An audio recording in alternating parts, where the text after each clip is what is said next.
এক ভাই প্রশ্ন করেছেন, সেটা হলো চিনি যদি এতই খারাপ, আমরা চিনিকে খারাপ কখন বললাম? মানে কোন সময় খারাপ বলছি? কে খাবে না? তাহলে কেন ডায়াবেটিস হয়েছে? সে তো অনিয়মকারী, সে তো দুষ্কৃতিকারী, সে তো সীমা লঙ্ঘনকারী, এই জন্যে খাবে না। আমি তো খাই, আমি মধু খাই। মধু কি মিষ্টি না?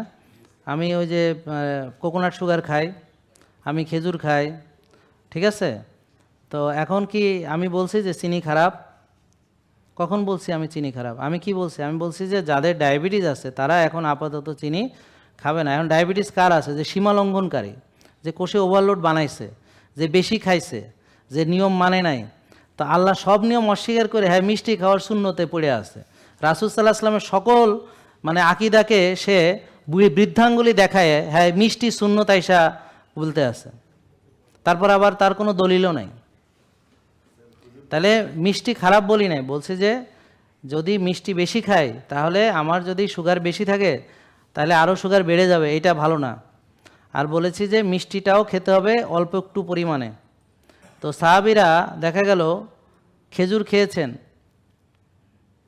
৩-৪ জন মিলে একটা খেজুর খেয়ে যুদ্ধ করেছেন, কেউ খেজুরের বেশি শুষেছেন, তারপরে যুদ্ধ করেছেন। তো তারা মিষ্টি খেয়েছেন ওইভাবে। আর রাসূল সাল্লাল্লাহু আলাইহি ওয়াসাল্লাম যে কতদিন ওনার যে গৃহে ওই যে উনুন জ্বলেনি, সেই হাদিসের চর্চা করেন না কেন? ৬ বেলা খাইয়ে আবার চিনি খাওয়ার হাদিস কপসান কোন মুখে? আপনাদের লজ্জা শরমও নাই কেন? তো লজ্জা থাকা উচিত। অবশ্যই অর্গানিক খেতে হবে, সে কারণ তখন ওনার সময় তো আর এই সব মিষ্টি ছিল না, আমার হাইড্রোজ দেওয়া জিলাপি ছিল না, ঘন চিনি ছিল না, সেগুলো তো ছিলই না।